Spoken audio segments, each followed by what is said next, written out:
polarization and contention.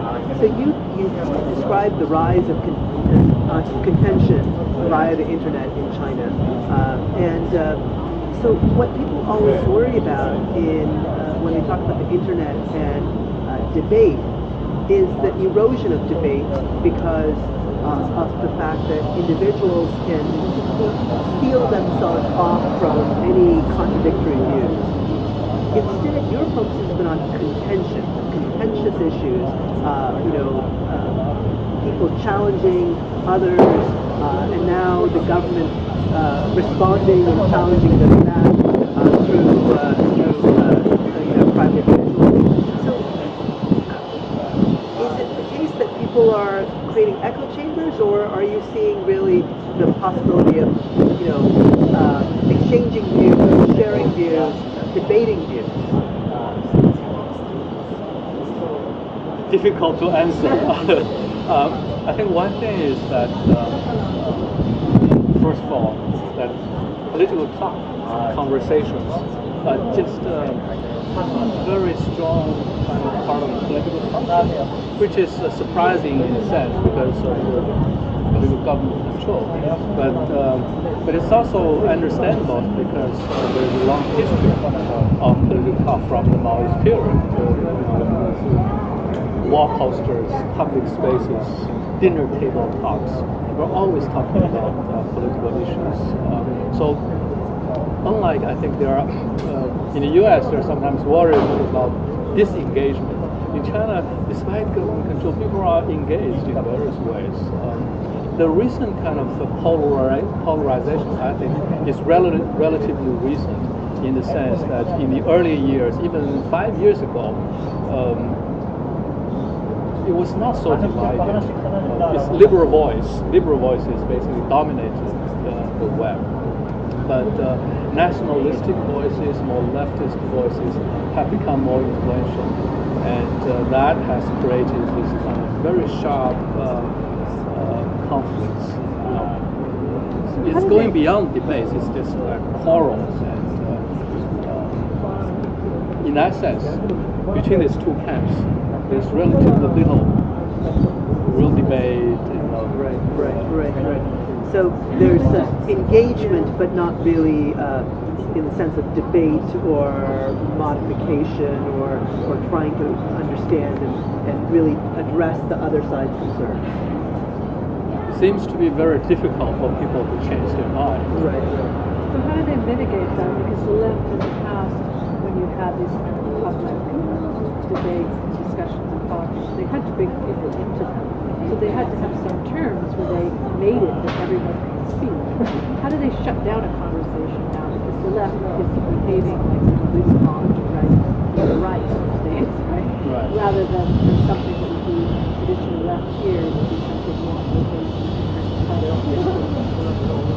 but there, they've got a contradiction between their ideology and now they're talk, and now they're sort of shouting at people.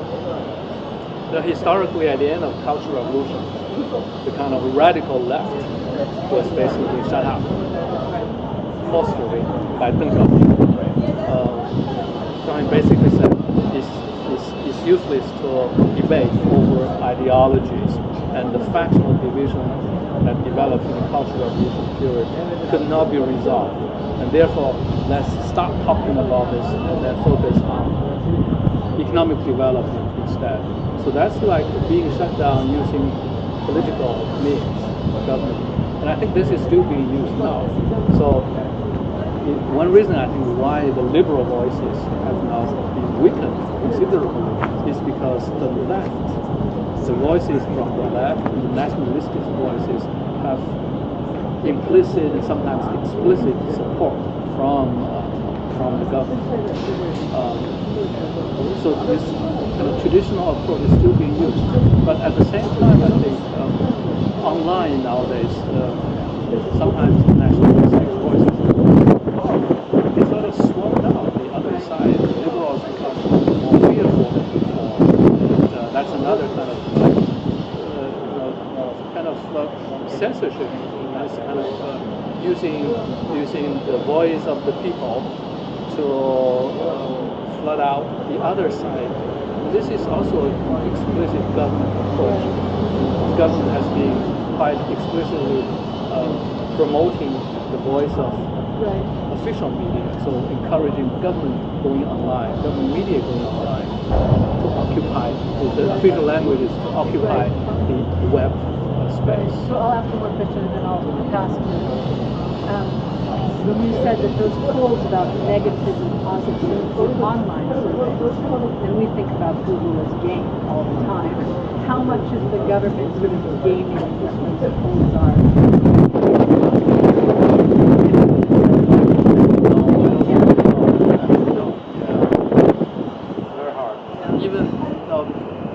Like the case I gave, there are analysts who point out explicitly that these are coming from the internet commentators.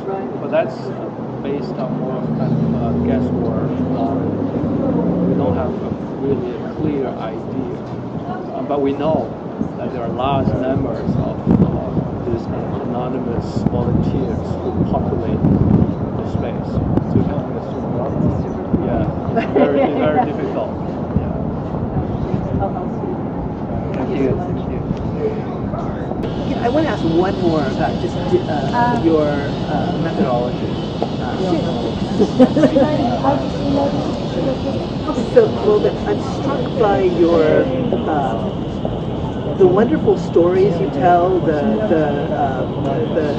stories of contention and debate and these kind of close reviews of what actually happened in particular disputes over the years. And I'm just wondering, kind of methodologically,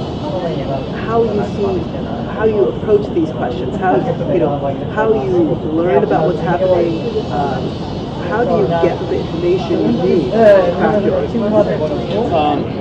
Well, I spend a lot of time online, so I have sort of idea of sort of guerrilla ethnography, moving in between different websites, following conversations in those websites. But nowadays, that was when I was working. I also did surveys. Also did interviews with regular users, web editors, government officials. But on a daily basis, there's so much information nowadays on WeChat. People post a lot of cases will come up. And if I find anything interesting, I will take note of them. I will archive them. So I built a huge archive of these kind of cases over time. That way you have a lot of stories to tell. A lot of stories to tell. I think it's important to tell stories. I think Chinese internet is complicated phenomenon. And only through stories you see the different sides of the internet. But at the same time, you're bringing in a lot of more theoretical work, so very wide-ranging. And so, can you talk a little bit about that as well? So, how you're kind of telling your stories, but always keeping in mind the bigger picture as well. Well, I have a sort of long-term interest in several issues, but mostly in social movements, revolutionary movements, and historical change, social change over time. So one chapter in the book actually compares the differences, continuities, and change in activism in the 1980s, in the 1990s, and since. So I have these a few sort of overarching questions that I'm interested in, and I want to ask those questions to different phenomena. So I study internet activism, environmental activism, the Red Guard movement. All these have basically I carried a similar set of questions to look at this phenomena. And I'm also very interested in how things have changed, not changed, the kind of continuities, like some of the methods of teaching civility that taught online civility I mentioned today has a long history that we can trace. So I spent quite a bit of time reading historical materials. And basically, I covered the entire history of the people up since 1949 in my several research agendas.